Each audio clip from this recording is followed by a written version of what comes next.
Hello, hello, hello. I'm Yanis Varoufakis, standing in today for Meron Khalili with a very special episode of this DM25 bi-weekly live stream podcast. We, DM25, a radical pan-European movement, we were set up, for those of you who don't remember or don't know, we set up DM25 almost 10 years ago. And at that time, when we were setting DM25 up, we asked ourselves an idle question. The question was, I don't remember who asked it, somebody did in our midst. How long does Europe have before it gets its act together? Before it, Europe, along with the North Atlantic neoliberal consensus of the time, begin to crumble under the weight of its hubris, of its inane policies, policies based on the toxic combination of austerity for the many, for the majority, socialism for the few, particularly the bankers, almost next to no serious investment in the green and digital tech of the future, complete European subjugation to the United States and NATO, including, of course, being co-opted in the new Cold War against China. Back then, this was end of 2015. We predicted that this Europe, as it was functioning, has at most 10 years before it collapses. Remember, that was 2015. So 15 plus 10, 25. That's why we added the number 25 to our name, DM25.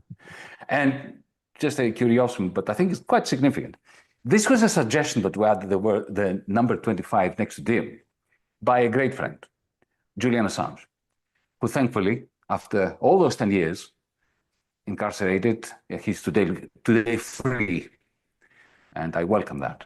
Sadly, that prediction of ours in 2015 seems to have come true. 2025 has indeed been the year, it is evolving into the year when Europe is clearly paralyzed. Its industry in Central and Northern Europe is waning. We have deindustrialization. We have a continent that should be a source of light and hope descending into idiotic warmongering, what some people call military Keynesianism, which is the bastard child of Keynes, nothing to do with Keynes. Not just political degeneration, but also moral decrepitude. Look at our position vis-a-vis Palestine. And increasingly global irrelevance as a result of all that. But we, at DM25, we don't give up. Not easily. Actually, we never give up. Today, this evening, we have a truly special episode. Now, let me connect it to 2015, because in that January's elections, the people of Greece, for some reason, voted in people like me to say no to the policies that were wrecking not only our country at the time, but which were the harbinger of today's deindustrialization in Northern Europe, as well as its political paralysis. From the first day in government, Jeffrey Sachs, the famous Columbia University professor who had been collaborating with and actually advising countless presidents, prime ministers, governments, international institutions like the International Monetary Fund, well, Jeff approached me with an offer to help, which of course I immediately accepted. He came to me, to an outsider, me, with a reputation of the seasoned insider. We went to Brussels together. I remember those meetings we had. He sat in meetings with Wolfgang Schäuble, the then German finance minister, with Christine Lagarde, who at the time was the managing director of the IMF, of the International Monetary Fund, with Mario Draghi, who was then president of the European Central Bank, every one of the leaders of the notorious Troika, as we used to call them then. Jeff entered as an insider, but maybe he can correct me if I'm wrong. But after what he saw and heard in there, he seemed to me enraged. He seemed to me to exit those offices, those rooms, as a passionate activist. He started becoming a campaigning outsider in our conversations. Those were indeed quite pivotal days. Since then, catastrophic developments have befallen the world. From the futile war in Ukraine, to the failures of climate summits, and the triumph of the fossil fuel cartel, drill, baby, drill, to Washington's declaration of a new Cold War against China, first by Trump, then by Biden, now Trump is continuing it, to the genocide in Palestine, to the rise of the Donald, of Trump, and the inane response to the rise of the Donald by the liberal establishment, both in the United States and in Europe. During all this period, in the midst of all these calamitous developments, Jeff Sachs has become one of the few voices of reason within the cacophony that is Western public discourse. It is for all these reasons and more that I feel greatly joyous and privileged to be hosting Jeff Sachs here tonight for a wide-ranging discussion that will occupy us for the next 90 minutes or so. But before I hand the floor over to Jeff, let me encourage you, our audience, to go into the chat and post your questions, your comments, your rants, accusations, whatever you want.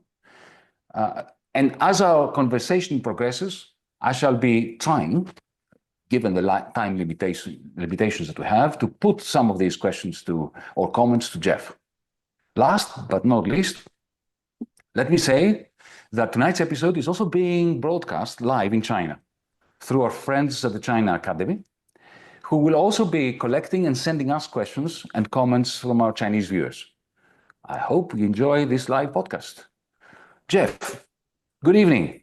How thank are you for you? joining. Oh, come on. It's so great to be with you. Thank you for also that trip through memory lane.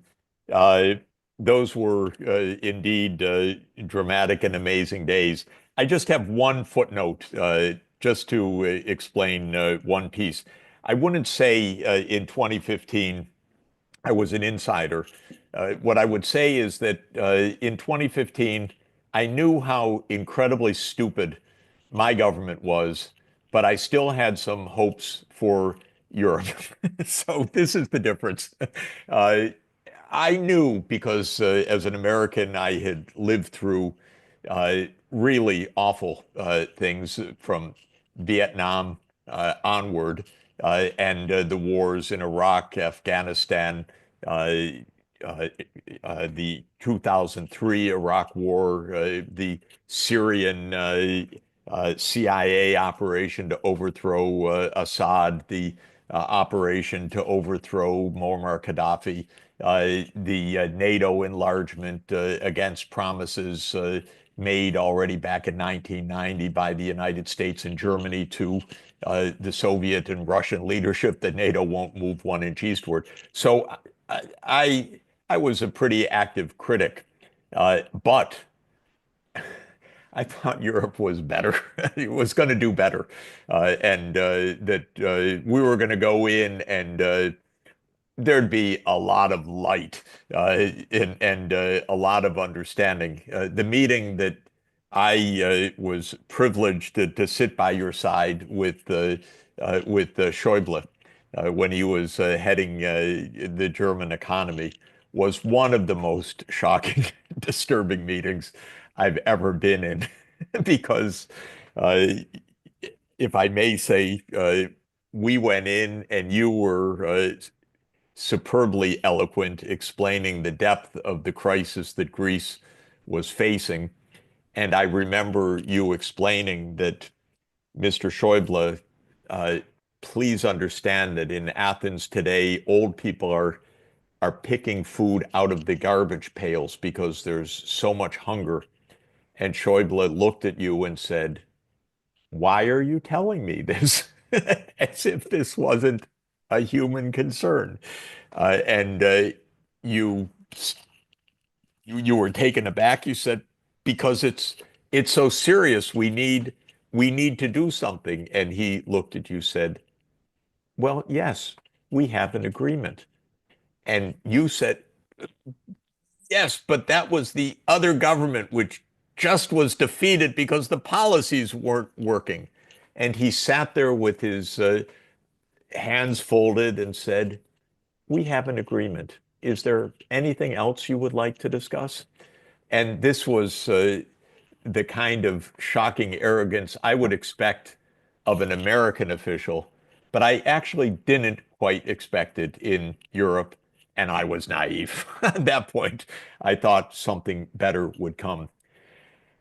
Well, we've learned Europe did not and does not have its act together. And what's in these days absolutely shocking for me is that while I believe that the Ukraine conflict, and we're going to discuss it, I think, at some length, essentially Of was course. provoked by the United States, now that Donald Trump is actually taking an exit ramp, the Europeans can't figure out to join the exit Yeah. ramp. They want to continue the war. So the level of misgovernance in Europe continues to amaze me. I'm sure it doesn't amaze you, but it does amaze me that Europe can't even figure out peace when it's in their face. And that is profoundly troubling. So, in any event, we're going to look at all of that together. But indeed, going back 10 years was an eye opener for me in that way. Yeah. I'll tell you the meeting with Schäuble, just very briefly, so we can move on to Ukraine. The meeting with Schäuble that seriously shocked me was not at the beginning when you were with me, but towards the end when you weren't in the room, because in the intervening period, he actually changed his tack and he agreed with me that what they were doing to Greece was going to become a boomerang that is going to seriously affect the German economy. He actually admitted that. And at some point, when he was pushing me to sign the MOU, the memorandum, I said to him, would you sign it if you were me? And to his credit, he never admitted that in public, but to his credit, he looked out of the window for a while and he said, as a patriot, I wouldn't. And he also admitted that, as I said, that it would be the beginning of a dynamic that would lead Europe down the garden path. And he looked utterly powerless to me. So there I was, the most bankrupt finance minister of the most bankrupt country, with the most surplus amassing finance minister who was nevertheless looking and sounding even more powerless than I was. And that is even more disconcerting than having. Anyway, look, let's talk about Ukraine because it is mind-boggling, isn't it? The war in Ukraine has damaged Europe irreparably in every way, in terms of energy, in terms of our geopolitical status, in terms of But what is now driving? The only thing that seems to be driving this European policy, to me at least, and I'd like you to correct me if I'm wrong, is number one, that inertia.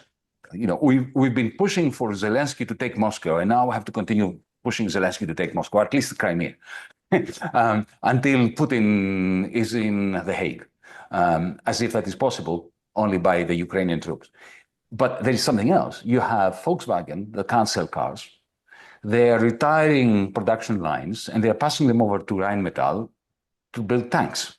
So they are creating common debt, which they didn't create in order to have green energy investments, in order for the conversion of Volkswagen plants into Rheinmetall Leopard building. I mean, that is macroeconomically is insignificant, politically toxic, inane, and it really is the worst service you can offer the people of Ukraine, who are being squeezed from everywhere as we speak. Anyway, what do you think is going to happen now with Trump? And I mean, are there prospects of a cessation of hostilities that we can speak of at the moment? Yeah. So this is a war that, of course, never should have happened. Perhaps that's a cliche in that you could say that pretty truthfully about almost any war. But this is a war that was avoidable and obviously avoidable uh, as we approached uh, war over a 30-year period. So I happened to watch this whole historical phase because I was part of the economic advisory group of Mikhail Gorbachev back in 1990, 91, and an advisor to President Boris Yeltsin in 1992 and 93, and an advisor to Ukraine's President Leonid Kuchma in 1994. So I've seen both sides. I've watched all of this. There is no reason in a million years why this war should be happening. But it was the artwork, if I could put it that way, of the United States over a 30-year period, and I'll describe that. Now, what feeds the continuation of the warmongering is, as you say, partly inertia, partly it is the ongoing extreme Russophobia of Russia's neighbors, who use the most aggressive and ugly language, actually, about a neighbor that absolutely is a threat to them, especially if you act to provoke the threat. So there's a mind-boggling spiral that is created of Russia hatred in the Baltic states and in Poland in particular. And Russia reacts to that, by the way, not violently towards those states, but with absolute firm rejection. And that leads to this spiral of warmongering, fear, hatred, and now this Rearm Europe program that you summarized, that's mind-boggling, especially because peace could be achieved, could have been achieved, and is actually almost ready for delivery right now. So let me explain how to start on this. First, what's going to happen? Donald Trump is very clear. He's supremely cynical. He's not a nice guy. Let's be clear about this. He says rightly, look, this is Biden's war. This isn't my war, and this is a loser. I'm getting out of here. So this is the bottom line. Trump's not going to invest anything in this war. He may try to grab some goodies on the way out. If he can, squeeze Ukraine for some minerals, that's Donald Trump for sure. But he's not going to devote any U.S. resources to this war. And he's been perfectly blunt. Biden, he did this. It's his war, not my war. I'm getting out. So that is real. That's not a bluff. Of course, even inside Washington, Trump continues to face deep state opposition in our security establishment, which likes fighting Russia. The military-industrial complex, the CIA, the Armed Services Committees of Congress have, for 35 years, been promoting conflict and tension with Russia. It goes back decades before that, vis-a-vis the Soviet Union. So Trump, he faces opposition inside, but not enough to derail this, because the American people have no interest in this fighting. They don't want to see another budget allocation. Trump can't afford it because he's got a big budget fight ahead that he's not going to compromise by asking for another round of funding. So the U.S. is going to get out. And then the question is, what happens? Well, Ukraine cannot fight onward without the U.S. because it couldn't really fight onward with the U.S. So Ukraine was losing even when Biden was doing whatever the United States could do. So Ukraine will either be destroyed on the battlefield or there will be peace. Now, what's happening in Europe is mind-boggling. They're telling Ukraine, we'll fight on together. In other words, you continue to die, Ukraine. You continue to be bloodied. You continue to lose territory. Why do they say this? Again, to me, maybe I'm a little naive. It's a puzzle, I have to say, because it's so shockingly wrong-headed and so shockingly destructive that it does give me pause. There are obviously many arguments that one could invoke. Truly, the Baltic states and Poland hate Russia to the core. And so if someone will fight Russia, they'll support that as long as it's not them personally. And so they're using Ukraine. Germany's probably using Ukraine in the same way. We don't want the front line to be on Ukraine's western end. Rather, we want Ukraine to be fighting Russia as long as it's still a big distance from us. What's the real harm? Maybe Mertz is saying this. Of course, these are false choices. This is all ridiculous because there could actually be an end of conflict that would stick. Russia doesn't want to have endless war, it doesn't need to.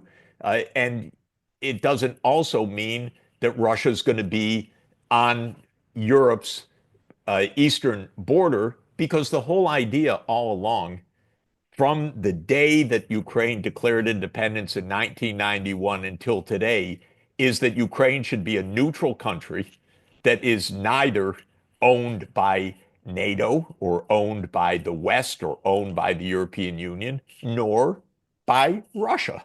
And that was Ukraine's vocation. And it's not a bad vocation. It's just Not even something, slightest. it's something the United States does not understand. Neutrality absolutely is a dirty word in the US lexicon. Are you Neutral? sure that the United States doesn't understand that? I think they Oh, understand it perfectly well. It's just not in their interest. the US doesn't understand it in the deep interest because it's not really in our interest to have had this 30 years of conflict. What was really in our interest was to have the peace that Gorbachev and Yeltsin were offering, a real end of war and a real European home and a real peace in Europe. Completely possible. The United States, though, and I do think it's not I don't know. Again, these are all debated points since Thucydides. What's really the motivation? But my view is American leaders are stupid. They really are stupid, and they are incredibly arrogant. And so instead of saying in 1991, peace, we've got peace. Gorbachev, he's offered peace. Instead of saying that, they said, we won, you lost, now we do whatever the hell we want, and you have nothing to say about it. And that literally became the NATO view. We'll move where we want, we'll put our missile systems where we want, we'll leave whatever nuclear treaties like the anti-ballistic missile treaty that we want to leave, because we are the United States of America and you, Russia, are nothing. And so I don't think it was interest so much, except the interest of someone playing the game of Risk, thinking that this is a big board game and you need your piece on every spot of the globe in order to win, so to speak. But whatever is the motivation, whether it was interests of control, trying to grab resources, some profoundly bizarre idea of security, the idea of defeating Russia, the dislike of neutrality. I guess the point that I would make is neutrality worked for Europe extremely well. It worked for Sweden, it worked for Finland, it worked for Primarily Austria, Austria. it worked, yes, Primarily Austria. yes, it worked for Switzerland. Austria was the proof uh, of all of this, and it was designed to be the proof by the Soviet Union, because when the Soviet Union left Eastern Austria in 1955 on the basis of Austria's declaration of neutrality, and the Soviet Union left, the whole idea was, look, do that with Germany. Remember, this is 1955, just 10 years after the end of World War II. Do that with Germany, and the Cold War is over. And the United States said, hell no, NATO, NATO, NATO. We're going to defend against the Soviet threat. We're never going to accept neutrality of Germany and demilitarization and so forth, because they already had their eye on defeating the Soviet Union. And what I came to understand, indeed, was after 1991, they had their eye on defeating Russia. It's a bizarre idea, but they meant it literally. You know, one idea of Brzezinski was that Russia would basically fall apart into multiple pieces. He talked about Russia being a loose confederation of three different parts, a European part, a Central Asian part, and an East Asian part. This was the American fantasy world, and they meant to pursue it. Now, to come back to the current situation, Trump does understand this. He says, what do I care about any of this? This isn't my war. Ukraine's getting bloodied. As he said to Zelensky, you don't hold any cards. And by the way, is very interesting, actually, just as a digression, because I think it's really true. An old cliche that Americans play poker, Russians play chess, Chinese play Go. But the thing about the cliche, poker is a really interesting game. It's, first of all, very short run. You don't have long, complicated strategies. The hand takes a minute. That's American mentality. Get this over with, get on to the next thing. But second, it's based on bullshit and bluff. So it's not based on intricate calculation as in Go. It's not based on long strategic lines. It's based on bluff. American leaders are full of it. And part of the idea of defeating Russia is bluster. We're going to bring you down. Putin's never going to resist. What's he going to do? We're going to crush the Russian economy by cutting them out of the SWIFT system. Our attack of missiles are going to bring Russia to its knees. Putin's going to be overthrown if he tries to mobilize. This was one fantasy after another. Pathetically, the Ukrainians took this literally, which is a kind of naivete of a new country listening to this powerful country that tells them we've got your back and selling them one fantasy after another, which they did. Okay, but this brings us to your real question. Trump's going to walk away, and there could be peace, but maybe the Europeans and the Ukrainians, for all sorts of bizarre reasons, are going to try to fight on, and then Ukraine's going to get smashed top to bottom. It will end up losing everything because it couldn't accept a deal at any moment. So that poses the question, what the hell are the Europeans doing? And again, I would say the following. In the eastern boundaries of Europe, countries I worked closely with, like Estonia, where I helped them design their currency, after all, in 1992. They're so irrational, so self-destructive, cracking down on the Russian population, cracking down on the Russian language, cracking down on education in Russian, cracking down on the Russian Orthodox Church, for a country where 25% of the population is ethnic Russian. Come on, really? And Latvia doing the same thing, with the president of Latvia literally tweeting or Xing, Russia delenda est, Cato's famous call.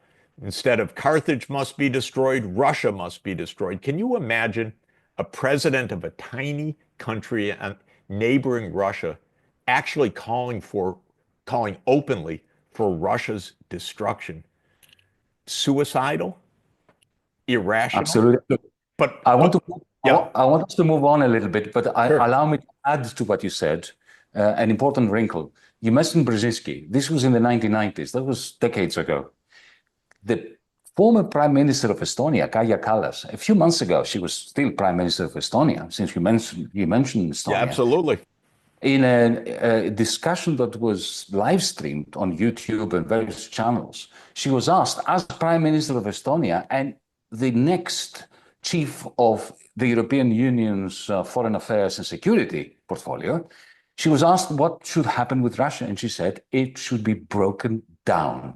Now, that to me is the definition of madness, but that is not what really worries me. What worries me is that the European Union, which is supposed to be a more rational and conservative institution, appoints her to be its foreign policy chief. 2 weeks after that, instead of demoting her to the ranks of has-been. No, and just to tell you, it's especially personal for me because I advised her father, who was the governor of the central bank of Estonia. We sat at a bar in March 1992, and I sketched out how to make a central bank. And they did a good job of it, by the way. In the following month, they made the kroon, and the kroon became a stable currency until they joined the euro. And they gave me one of the highest civilian honors from the president of Estonia and so forth. So I'm a friend of the country. I'm a friend of her father. But come on, absolutely what you're saying. Are you kidding? Do not call for Russia's destruction. Go to Moscow, sit down, and negotiate peace and collective security and understand the real roots of how this happened and don't play games about it. Now, just to add, there are other dimensions of this. The British, to my mind, I have a theorem that all problems in the world go back to the British. I've yet to find a counterexample of this. We are in full agreement. We are in full agreement. I have yet Wherever to find. you go to the Indian subcontinent, you go to Palestine, you go to Cyprus, you go go to anywhere. Ireland, wherever you go, Australia, Kenya, Exactly. South Exactly. Africa. So that's stone, and that's whom you find. But honestly, I used to love the British because they speak English so much better than I do. And I just admired it. And I love British bookstores and all the rest. But we still do. We still do. But Starmer, oh my God. What is it? Let's not go there. It's too depressing. No, okay. We won't go there. But just to say, I want to take it to Trump. No, but I just have to mention just a couple of others. Macron, says to me privately, Jeff, you're right. It's NATO, of course. And then publicly, Ukraine will join NATO. What is this? A death wish? What is going on? So this is really, really something right now. It's possible to make peace. And can I take 2 more minutes just on this? I know we want to move on, but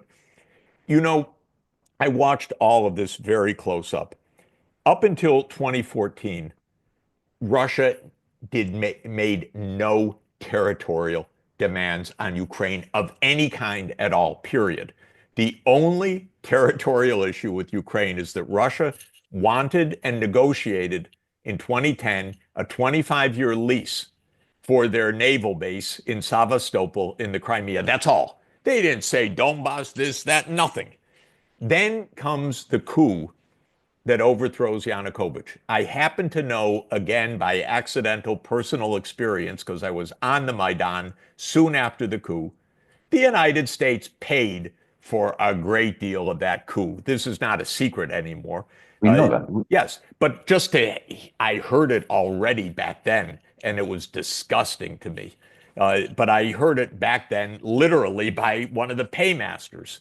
So it makes you sick. So the U.S. launches the coup. What does Russia say? We are not going to have our naval base fall into NATO hands. So they organize this referendum. They take back Crimea. Fine. Even then, they didn't say we annex the Donbass. Of course, the Russian-speaking populations break away. And what does Russia do? It's extremely interesting and important. It says those regions need protection for their ethnic Russian populations, for the religion, for the language, for the Russian culture. And they help organize the Minsk II agreement. Now, I learned something very interesting about the Minsk II agreement last year. I'm in Rome today because we visit Italy pretty frequently, and we were in Bolzano last year. Bolzano is an ethnic German region of northern Italy called South Tyrol. The ethnic Germans demanded their autonomy in the 1950s, 1960s, and they negotiated a treaty, actually, of autonomy. So South Tyrol is completely part of Italy, but it's got structural political autonomy, and there's German-speaking population and so forth. Everybody's thrilled. It's a big tourist zone. It's very peaceful. It's a great ski place. It's got everything. Everyone's happy. Chancellor Angela Merkel was very familiar with the South Tyrolean autonomy. And the Minsk II agreement to give autonomy to the Donbass is modeled on South Tyrol to an important extent. And that's why Merkel was very comfortable with it. But the United States told the Ukrainians, forget it. You don't need to do this. You just... Victoria Nuland, to be more precise. My colleague at Columbia University now. So this is... The U.S. wrecked it again and again and again. And the Ukrainians, sad to say, they just were sucked into this. You know, it's the adage I repeat every day that has become famous by, Henry Kissinger's adage that to be an enemy of the United States is dangerous, but to be a friend is fatal. And Ukraine just believed the U.S. line, and every chance of peace they turned down. Now the U.S., because of Trump, is saying, okay, peace. He's bucking the deep state in the United States. He's bucking a 35-year deep state Ukraine project. And the Europeans are saying, no, we continue with war. How insane is this? Anyway, that's where we are. Indeed. Look, before you mentioned quite accurately that American presidents play poker and through bluster and bluff often shape the development, the evolution of geopolitics. Now, Trump, it would be remiss of me not to ask you to comment on his master plan regarding the reconfiguration of international trade and the monetary system. So let's put our economist caps on for a bit and shift from geopolitics to geoeconomics. Now, I think we all have read Stephen Miran's position paper since last December, the policy objective of dividing the dollar and simultaneously strengthening its exorbitant privilege, which is something that Richard Nixon succeeded in doing in the early 1970s anyway. Now, wherever I turn my eyes or train my ears, whether it's the BBC or the New York Times or the Times of London or the Guardian or the Le Monde and so on, there is this complete sort of demonization of Trump, which I can understand because the man is a very poor excuse for human nature. But it seems to me that if you look at the hard facts... There's a word of ancient Greek that you know better than I, akratia, which is the essence of Trump. It's Aristotle's word for somebody without self-control. And there we have it. But if you look at what Scott Bessent and Stephen Miran have been saying, which is, they are planning, or they set their sights on a 30% devaluation or a combination of devaluation and tariffs that would create a shift in the competitiveness of American exports and the opposite for imports. If you look at those tariffs of 10%, the baseline, which has already been applied, and combined with the fact that since the lows of February, between then, the lows of February and today, there's another 15% devaluation of the dollar. It seems that this 25-30% devaluation is already taking place. Now, whether this is going to succeed or not is another matter. But how do you approach the divergence between, on the one hand, the madman of that Trump is and his madman-like behavior, and the rather rational, I'm not saying that it is efficient or has a very high probability of success, but it's a quite rational plan by people like Miran and Bessent. Do you think, one last comment on this, Richard Nixon was a bit of a madman himself, but he had people underneath him like John Connolly, like Paul Volcker, like Henry Kissinger himself, who could see from 1970, 1971 onwards that to secure the hegemony of the United States while the trade deficit was burgeoning, they had to effectively blow up the Bretton Woods system. Is there any rationality that you see, as I tried to detect in what's happening in the administration of Trump, not in the brain of the Donald, but in the overall approach of the administration and of the people that he has around him who are not complete laggards? No, I don't think so. I really don't think so. You know, Elaborate. I think that two things. One, I'll talk about the macroeconomics of this, and second, the longer term developments. Let me start with the longer term developments. Countries succeed not by manipulation of currencies or other gimmicks and measures. They really succeed by science, technology, education, technological advance, investments by government, investments by the business sector, and so forth. Trump is doing nothing except undermining that long term. So there is no strategy of technological advance, education, addressing underlying realities of American society, which is a profoundly unequal, divided society. Educational performance is in desperate shape in large parts of the country. And Trump is busy having a cultural revolution against the universities, including my university. But basically, he's undermining America's research and development system because it is an ecosystem that's built around the universities. So I give Trump 0 for substantive long-term strategy. When it comes to the macro, I think it's a little easier, actually. Uh, to my mind, we run large trade deficits because we have a 7% of GDP budget deficit. And the dollar has been operated like an endless credit card.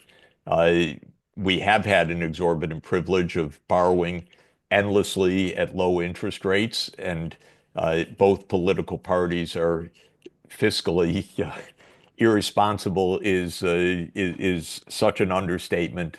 But there is no systematic fiscal policy in the United States, no longer term view. Of course, we get the Congressional Budget Office to give us a long-term report every year, which shows that the debt is going to reach 160% of GDP in 30 years on current policies and so forth. And the underlying reality of that is America is divided, an incredibly corrupt political system. The whole Washington is based on campaign contributions or threats of primarying somebody by big money. So it's a money machine. And nothing's going to get better by Trump about this. We have essentially $1 trillion a year current account deficit because we have a $2 trillion a year budget deficit.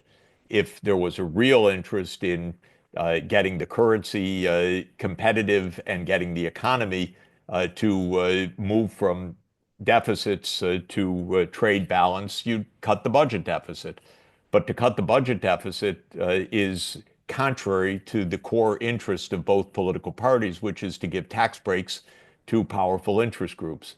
So they are using every kind of other device. Uh, and the point is, if you put on these tariffs, which are structurally really so poorly targeted and inefficient, it's beyond belief because every industry depends on imported intermediate products. So tariffs don't help industries. Tariffs destroy and dislocate more than they actually promote in this system of global supply chains that we have. If you do that and you aim to depreciate the currency, and you aim at massive tax cuts in the future, and these Republican leaders are aiming for military spending increases on top of all of this, two things are absolutely clear. One is the budget deficit will remain huge, which it will. They will not close the budget deficit. And everything Elon Musk is doing is an irrelevancy for this. Budget deficit doesn't come from civil servants. Okay, just to make sure that everybody knows, the budget deficit comes from interest payments, military outlays, pension payments, healthcare payments. This is the big budget item. So nothing is being done on any of that. And if you try to depreciate the currency in that context and the budget deficit remains large, okay, you really will get more inflation. And once you get inflation, you really will get the Fed keeping interest rates high and rising, by the way, not just in nominal, but in real terms now, because the US can't borrow the way that it used to. And then you get Trump screaming at the Fed chair as he does every day, and that knocks the stock market down another 2 percentage points each day. So we're getting a bloodbath of market valuation. Not that that's a fundamental issue, but it is a sign of a policy that is viewed as being incoherent, is unstable, doesn't have a political base, is improvisation, is not going to work macroeconomically, and has no long-term strategy. So where I give Trump high marks is that I think he's going to end the Ukraine war. Where I give him actually a huge surprise, though it's just one glimmer, is that he actually sat down to negotiate with the Iranians. And there have been 2 or 3 rounds where both sides said, this is constructive. Oh my God, this I wouldn't have predicted. But on almost everything else, sorry, I can't give him high marks. I just view the situation that we're in as really bizarre and dangerous. Just take the tariffs by themselves.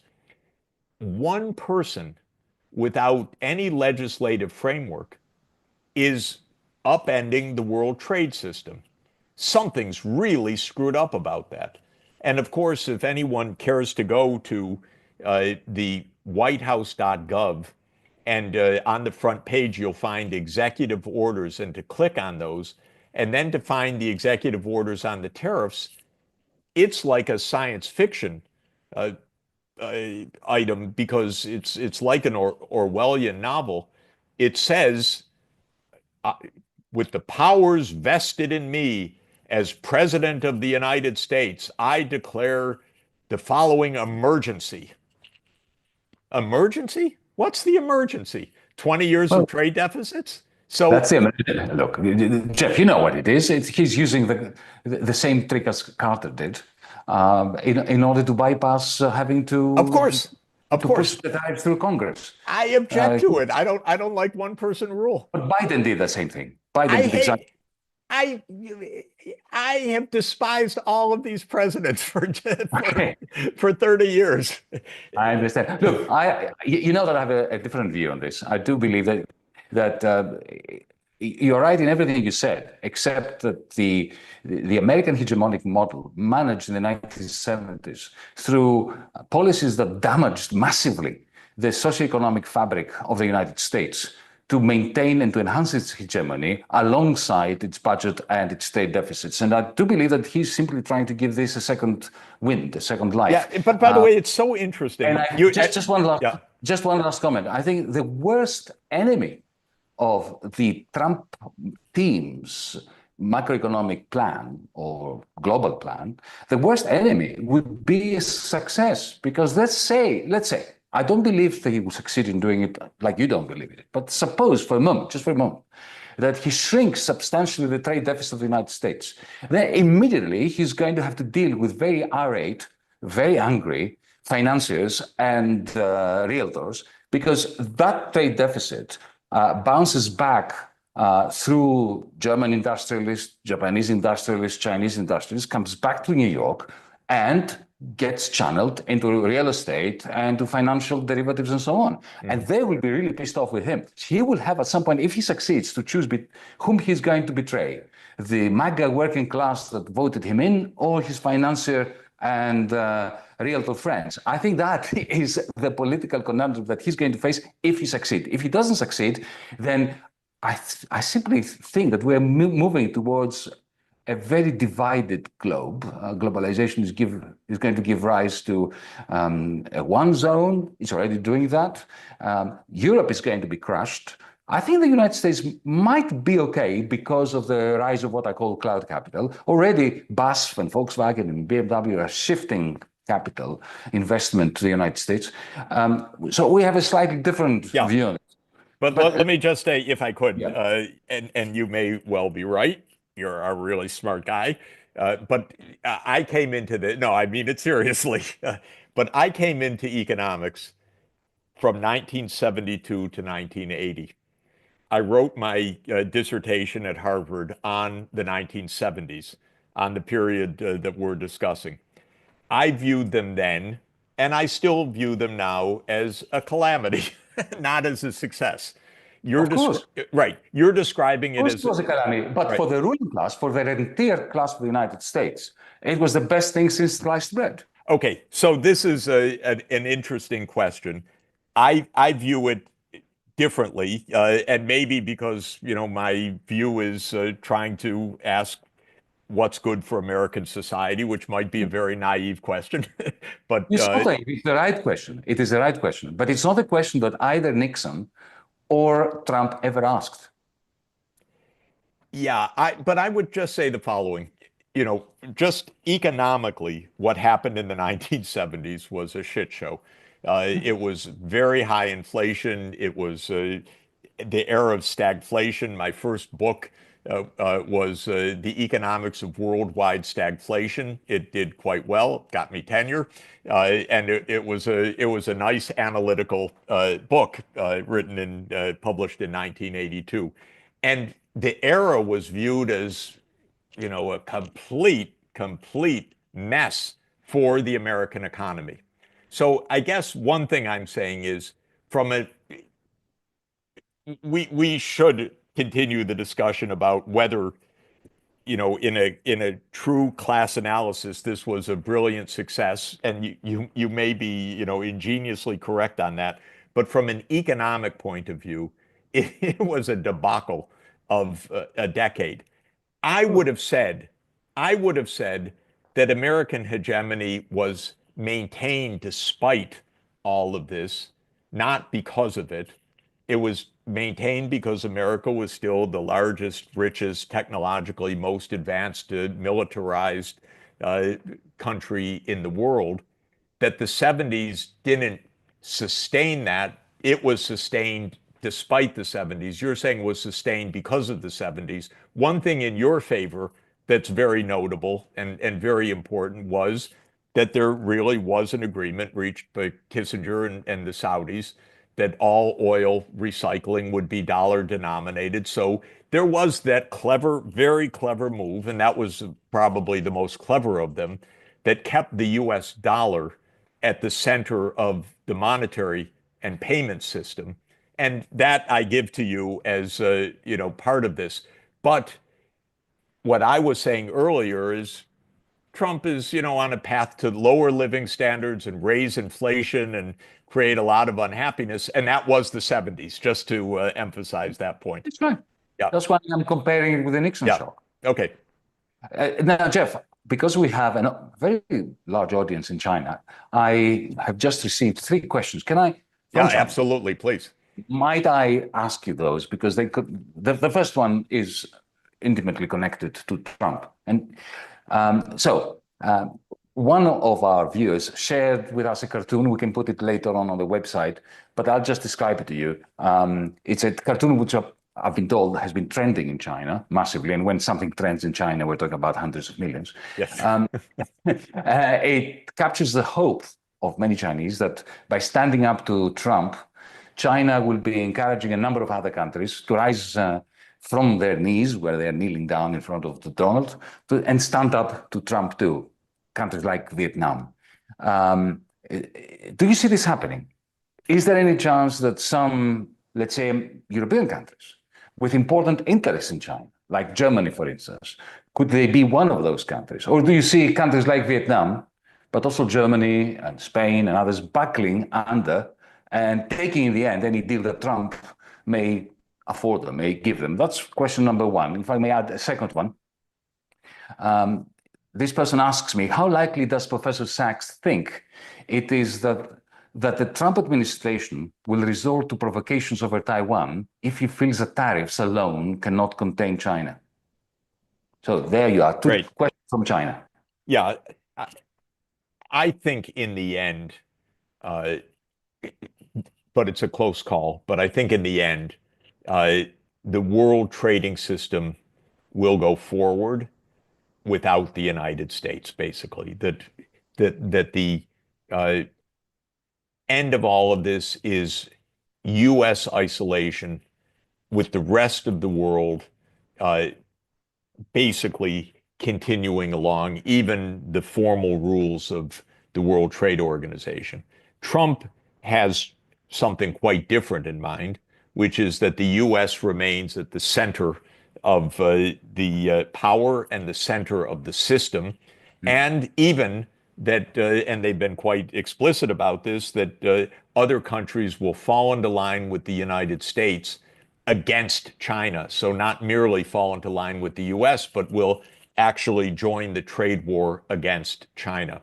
No doubt that is a major goal in Washington right now, at least of some of this administration and much of the political scene. There's an overwhelming anti-China vision in Washington, and the idea that other countries will join against China is their hope.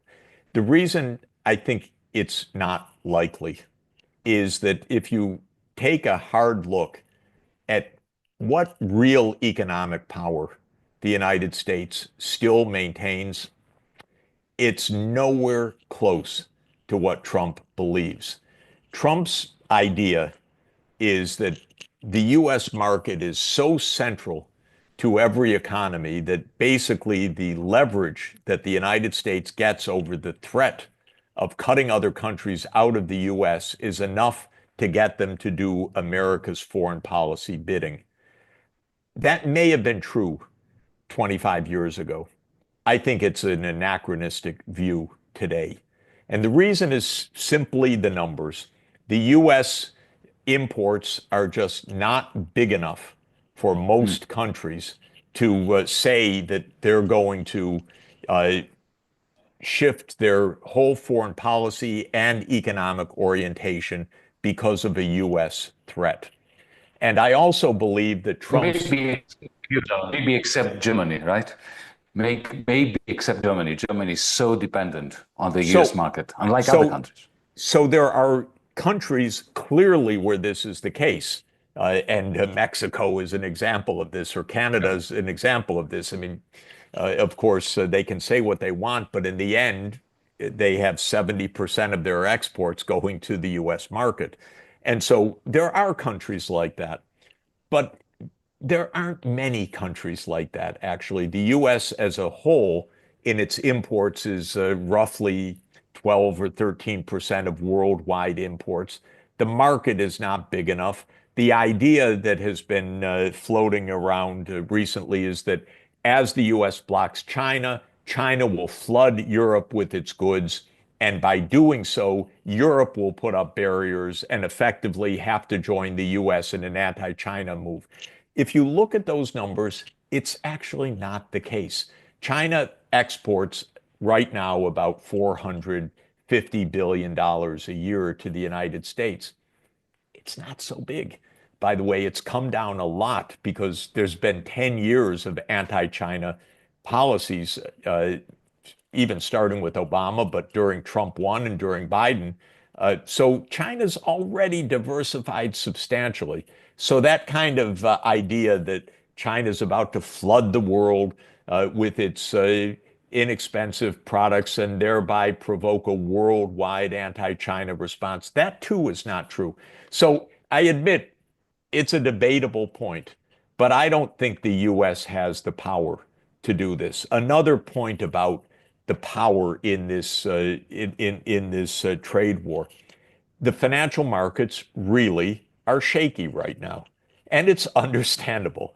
The U.S. is a debtor country at a significant scale, and it's a deficit country at a significant scale, meaning not only does it owe a lot, but it borrows a lot. And you don't get to call the shots so easily as Trump believes when you are a debtor. And that's why he had to quickly abandon the so-called reciprocal tariffs, which were absolutely I won't even go into it. But anyway, that whole tariff list that Trump made, which was completely primitive, he had to abandon it, not because of protests about trade, but because the capital markets started to seize up and U.S. interest rates started to rise above 5%. And clearly there was a significant problem. Trump does not have a strong hand. He's playing poker, if I can come back to our earlier discussion. Poker is a game of bullshitting others. It's a game of bluff as much as it is a game of a strong hand. So I personally think he's very much overestimating his hand.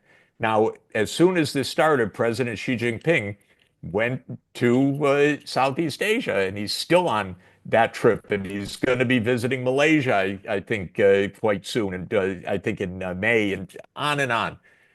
China's not going to lose its trade relations. I spoke with senior African officials today. They're so focused on China and all that China relations can mean. I just don't see it. The United States, in my view, really is in relative terms, a diminishing force in the world. It is not the sole superpower. It is not the indispensable country. And Biden bet that it was in a particular way in Ukraine. Trump is betting in a quite different way that it is in the world economy. I don't buy it in either case. And now China is talking openly about internationalizing the renminbi. I think it's inevitable for many, many reasons. And that also means that the exorbitant privilege of the US dollar as being the sole world key currency, I don't give it 10 years of continued life. So that's my basic point. Mm-hmm. I think it's a poker bet that isn't going to win by the US. Can I put a hypothesis to you for you to comment?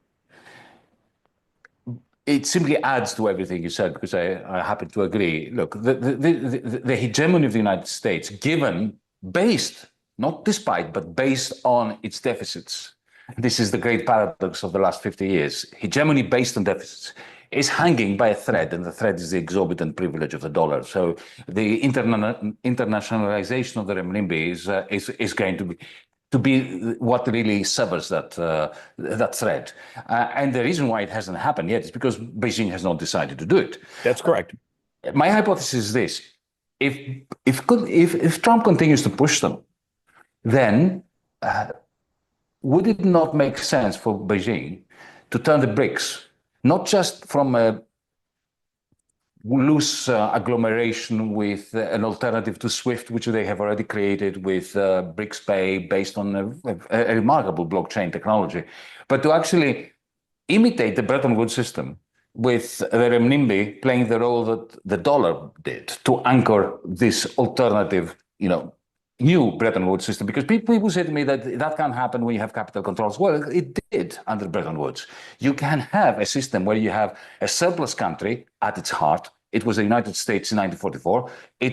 It could be China today, with capital controls, with certain constraints which allow for Beijing to maintain control over its financial sector, not to throw open the gates.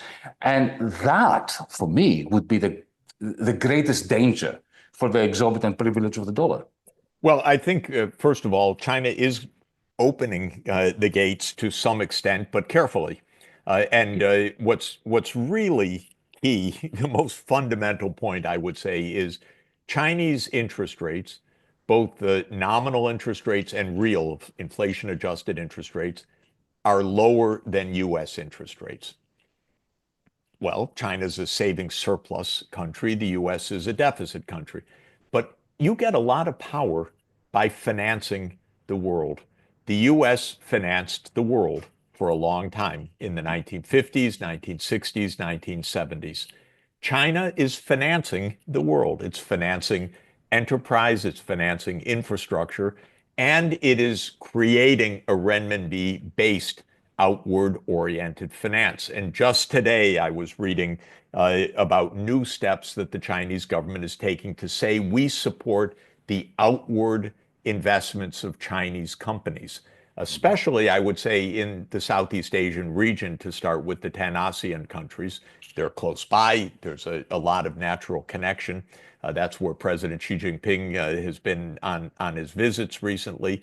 So yes, I think that this is a big deal.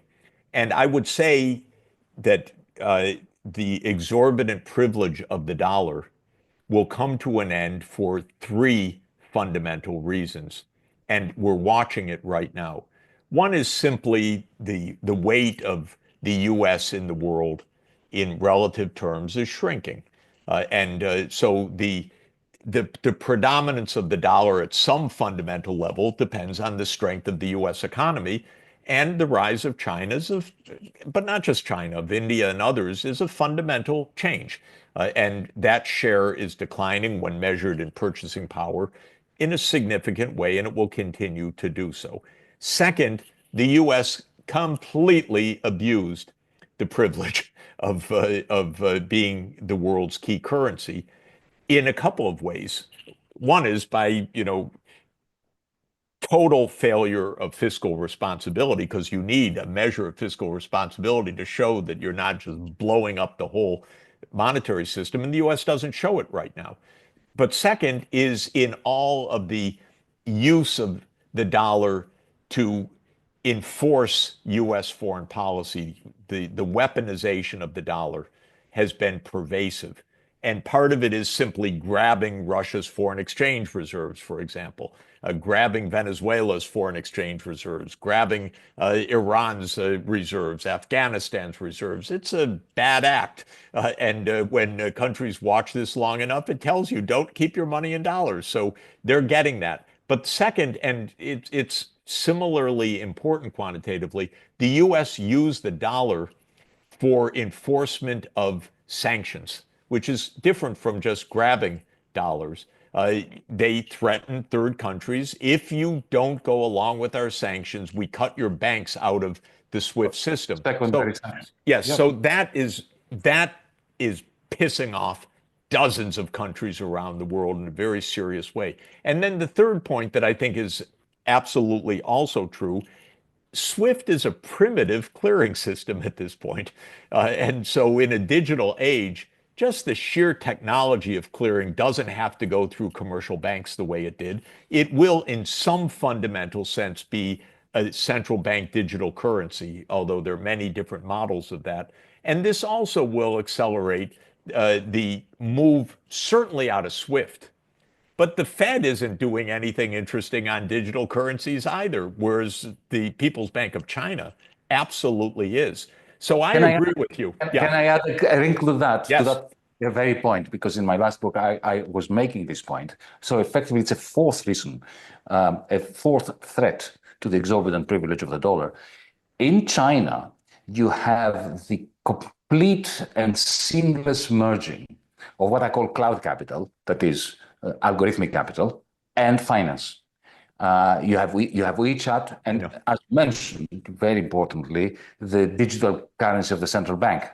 Now, why don't you have that in the United States? It's not because they're not capable of doing it. It's because Wall Street won't allow it. Exactly. Wall Street will allow Silicon Valley to share into its financial rents. So because of the political structure in China, that's not in question. I mean, they do things in China that would never happen in the West, like, for instance, impose interoperability on their big tech conglomerates and so on. By the way, so when you bring together this private capital, 100% correct. 100% correct. yeah. And by the way, interestingly, what are they doing in Washington? They're playing games with crypto rather than digital central bank currency. So they're even undermining the dollar by turning to crypto because that's the game of the campaign financiers. So it's crazy. You know, in other words, they're eating up their own their own base deliberately. So let's go back to the question that one of our viewers from China asked before we go to a viewer from Portugal.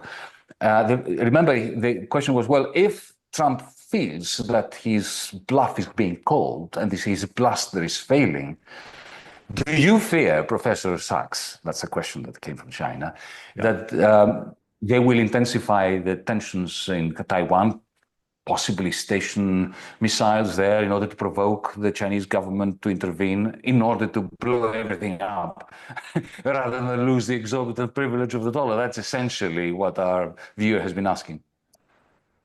Let me say, whether they do it for that reason or for other geopolitical reasons, everything the United States does with Taiwan is playing with conflagration.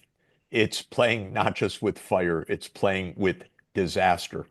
And it's very similar to Ukraine, very similar, because the idea of Ukraine was the United States can do what it wants vis-a-vis Ukraine because what can Russia do? And this, by the way, going back, we talked about Brzezinski. Brzezinski actually writes in 1997 a long section of his book on the grand chessboard, where he says, he analyzes what can Russia do as NATO enlarges. And he says, in the end, nothing. They're going to have to accept it. Okay, this was yet another blunder of American strategy, and it's very clearly written back in 1997. Now, when it comes to Taiwan, the United States, for many, many reasons, geostrategic, gamesmanship with China, military considerations in an idea that goes back to John Foster Dulles in 1951, the first island chain. We must prevent China from having a breakout to the Pacific. Mind-boggling stuff. They really think that they're gearing up towards a possible war over Taiwan. And if the Taiwanese act like the Ukrainians, there will be a devastating war. And what I mean by acting like the Ukrainians, if the Taiwanese politicians say, America's got our back, we declare independence, there will be a war, no question. So whether the United States provokes the war directly, which I think is less likely, or the United States acts in a way which could cause Taiwanese politicians to be reckless in their own country's situation, like the Ukrainians were, saying, yeah, we love NATO, we're going to do whatever we want to defeat Russia. If the Taiwanese behave that way, there will be war. What can one say about this? Well, I'll just say two things. I'll say, yeah, two main things. First, every war game that has been played and every bit of common sense is that the United States gets defeated in a conventional war thousands of miles from the US coast. It's crazy idea of the United States that they're going to fight a war with China in China's waters. Okay? This is the first point. Second point is such a war could lead to global annihilation. And that's not hyperbole. That's just also common sense. This is crazy stuff. So I come back to the point that Americans are pretty crazy. They're capable of doing crazy things. It's a militarized society. Trump, I don't know what he knows or wants, but Washington is filled with people talking about war with China. And anyone that talks that way is out of their minds, and is really doing profound harm to let's say, the expected future of our planet. And so I hope we never come to that, because it would be certainly a disaster for the United States and most likely a world disaster. Yeah. Well, speaking of disasters, this is the 22nd of April. Our generation is being stigmatized by genocide, which is happening in Palestine. If this was 1938, we would all have one duty: to defend Jews from Nazis. Today, you have a duty, one duty. Besides the climate emergency that I'll come to in a minute, we have a duty to end the genocide in Palestine. But I don't see this happening. All I see is the European Union, primarily the European Union, alongside, of course, the United States, destroying every institution that they had to preserve some kind of semblance of commitment to international law and to humanitarian policies in order to facilitate the genocide by Israel. How do you see this playing out? Because I have to say that I'm sure that is the case with you too, but at least for me and our people in DM25 and most of our too, we just can't sleep at night, knowing that, the more outraged the world becomes, the more entrenched the genocidal policies of Israel, both in Palestine and in Washington and in Berlin. Germany has gone completely berserk over the last year and a half. You know that I was banned from entering the country, including by Zoom. Right? So how do you see this play out? For the crisis we've talked about, Ukraine, had there been no NATO push to Ukraine, there would have been no war. For Taiwan, if the United States says, look, Taiwan is part of China, and we're not going to arm Taiwan because Taiwan's part of China, Beijing says don't arm Taiwan, that war is avoided. So it's not complicated to avoid these wars or to end these wars. When it comes to the Middle East, it's as simple as that as well, in my view, which is that there needs to be a state of Palestine alongside the state of Israel on the borders of the 4th of June, 1967. And that is what the International Court of Justice, the UN Security Council, the UN General Assembly, the Arab League, the Organization of Islamic Cooperation, the BRICS, and essentially every other part of the world other than Israel and the United States have said. So in terms of what to do, and I should add, within Europe, while it's said to do that, Germany, the UK, and I wouldn't say half of the EU, but major parts of the EU behave miserably, like you said, and Germany shockingly so. By the way, closing down your participation was such a vulgar abuse of power. But then we know it continues. The Israeli ambassador to Germany called the Free University of Berlin, as you know very well, and said, you can't have the UN Special Rapporteur on Palestine give a talk. And they closed it down, which is, I can't say unbelievable because it's perfectly predictable, but it's so vulgar, it's shocking. So, what do I think? I'm not giving up because maybe I'm just hopelessly naive on this, but I hope not. And that is, I count the votes in the UN General Assembly, where I spend a lot of time, and more than 180 countries support the two-state solution. And the ones that don't are Israel, and Israel look, it's led by a completely criminal, extremist government, criminal in the sense that it's violating the Genocide Convention, and its prime minister it has an arrest warrant by the International Criminal Court for good reason. So you have Israel opposing this. You have a handful of countries that always side with the United States, like Micronesia, because it has actually a compact with the U.S. that it has to vote with the United States on foreign policy. Nauru, Palau, uh, Papua New Guinea, with all due respect, and occasionally Paraguay and Argentina. Okay, that's about it.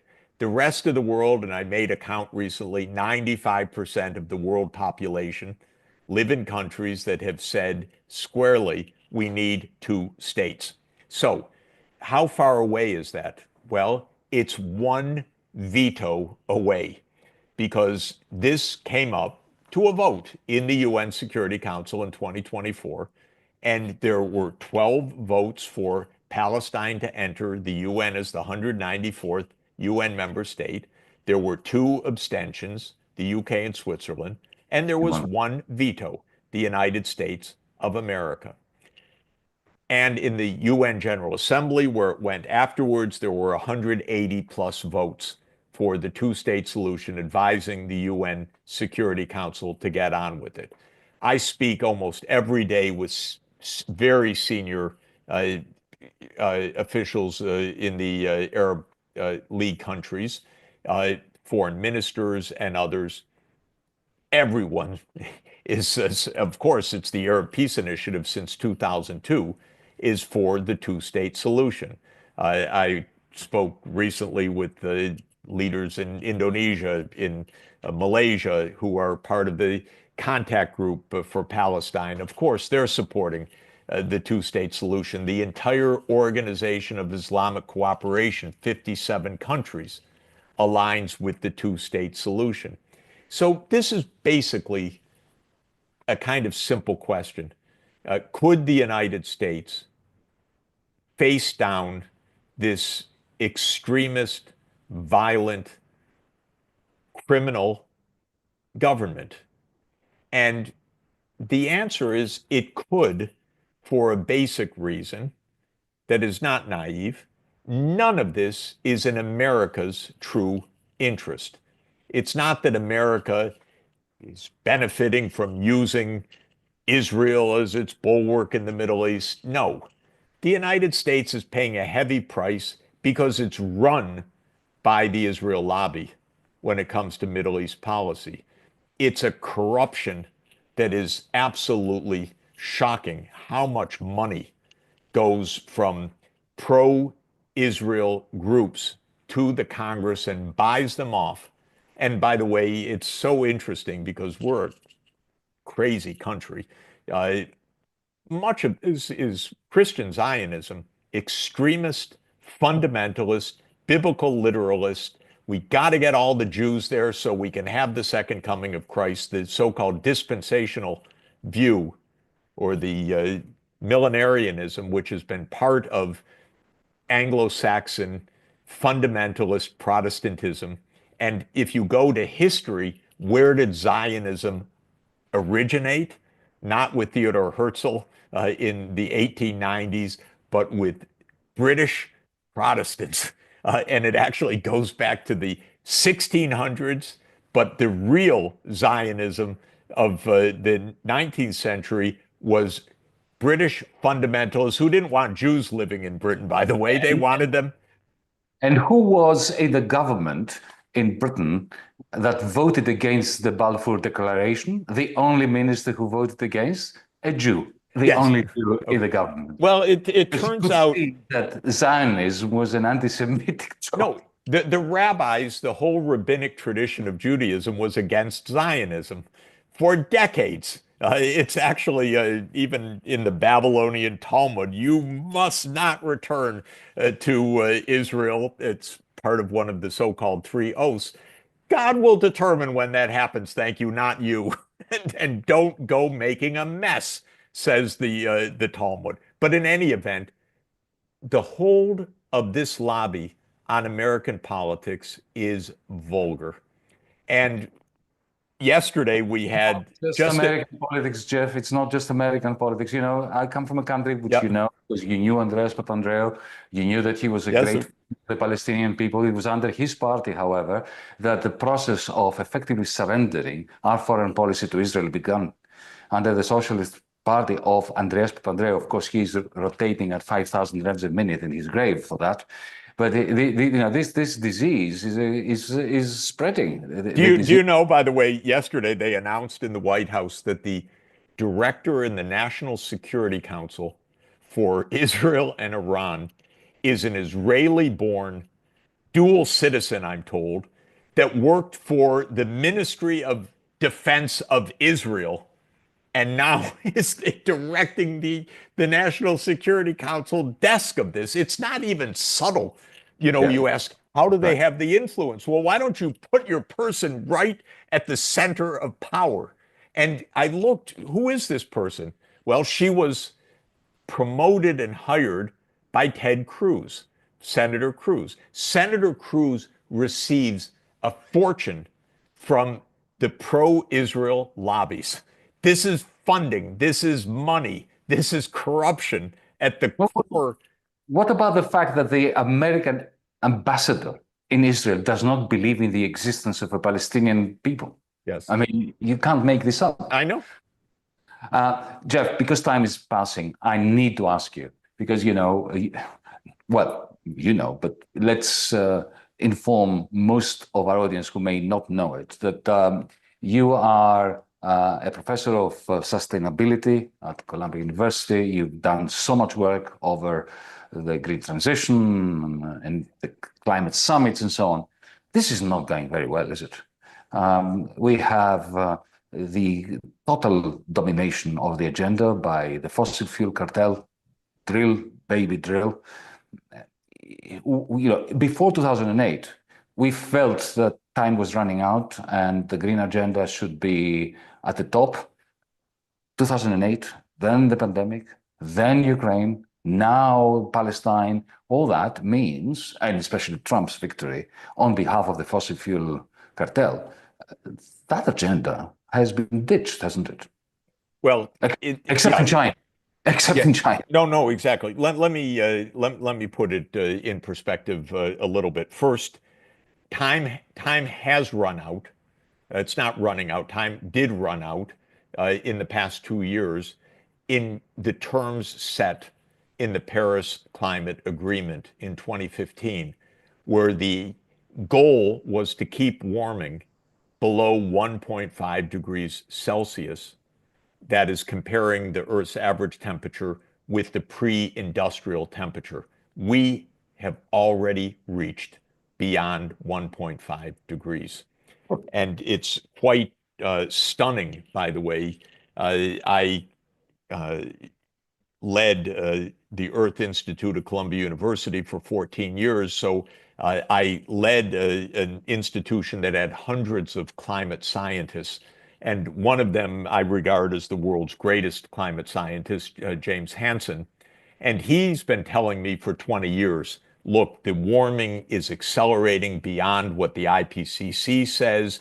That's consensus, but they're roughly 5 to 10 years behind the cutting edge science. And he told me this was going to happen years ago, and it happened.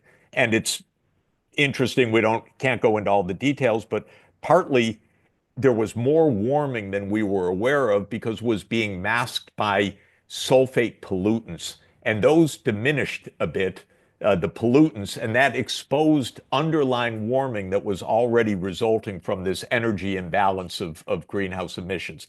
Suffice it to say, we ran out of time. There is no safety right now.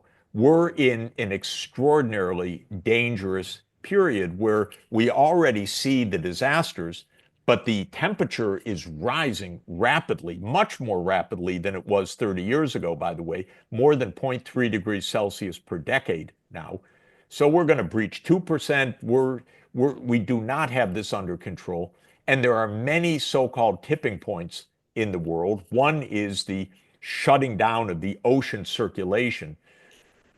which would have ramifications that are absolutely shocking. We don't have time to dwell on this except to Yeah. say we ran out of time. So We don't know. where do we stand in actual change in the world? Well, there's a bright spot. You named it, China. China not only is massively installing zero carbon energy, but it has developed the whole panoply of technologies needed for the energy transformation.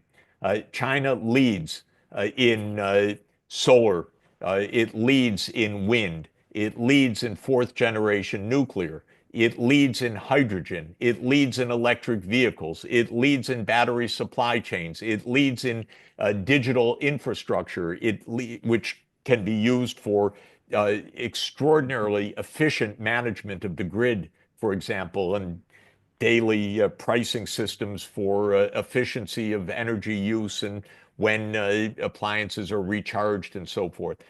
China's made an ecosystem that the world needs.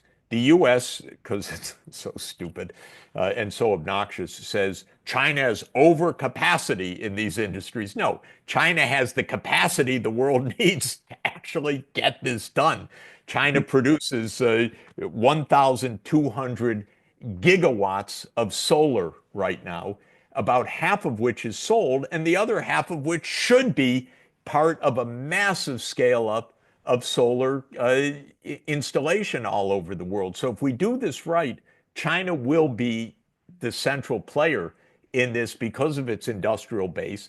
But also Chinese companies are saying, look, we're happy to invest in ASEAN, we're happy to invest in Africa, we're happy to invest in Western Asia to give the capacity locally for the production of this transformation. The United States, okay, Trump is an idiot on this, obviously. And drill, baby, drill is not only the lobbying, he really believes this. He knows nothing about this. He cannot understand the concept that you would leave, quote, wealth under the ground. He honestly doesn't get it. He told one of my friends entering the administration, I don't want to name names, it was a private conversation, but he said to this person, you leave the liquid gold to me. He loves, he loves oil and gas. It's primitive, Yeah. but he loves it. Okay, so this is part of this. My own view is, look, the United States is gone from this for years and years. It's given over to China. Okay, you take the lead. I'm talking with the Chinese officials all the time. I think they're ready for a massive scale up. I'm not ready to give up on this because we have this incredible recklessness and foolishness and stupidity in the United States over this. I've spoken to leaders in the Gulf. Now, that's the hydrocarbon center of the world. They actually know how dangerous Yes. this is because this is the drylands. This is desert. This is not a game for the Saudis, for the Iraqis, for the Iranians. This is real. And so they say, look, we want to make a massive transformation. I believe that's true. I told you just before our call, I was speaking with the African leaders. They want this transformation. They know the partnership with China is essential for what they need to do. We were talking about the Sahel, the impoverished countries, including Mali, Chad, and Niger. They're impoverished, but my God, do they have solar potential, by the way? And so they could actually become, for the first time, a kind of energy superpower with some basic investment in infrastructure. So while we ran out of time for climate safety, we have not run out of the intention to do something, except, I would say, in the United States. And Europe being Europe right now, pretty pathetic, saying, oh, I don't know about this European Green Deal and so forth. It's gone. It's Yeah. gone. Okay. They So ditched it. They ditched it. I'm still counting on the fact that the 85% of the world population that is in Asia, in Africa, in Latin America, and the Caribbean still understands this is real and we should do something about it. Yeah. Well, the world is running out of time, but so are we. Yeah. Let me just end with just a snippet of a question that concerns you and me, not so Yes. much together, but in the sense that we spent many decades in universities and in academia. I don't know about you, but I stayed in academia to avoid the market. I dislike the market very much. I wanted to be, to continue being a student all my life, which I succeeded in doing, and not to have a boss. And I imagined the university as a community of scholarship that nurtures heretical thinking. But I have to tell you, and this is my question to you as well, that if I were to start again, because I was thinking in terms of my daughter who is 2021 at university, I wouldn't stay in academia anymore the way that academia has evolved since the commodification of 20, 30 years ago. Look at your own university now, effectively bending the knee to the Donald. Would you go back in time and start your career as an academic under today's circumstances? And how do you feel about that? Because I'm pained by that.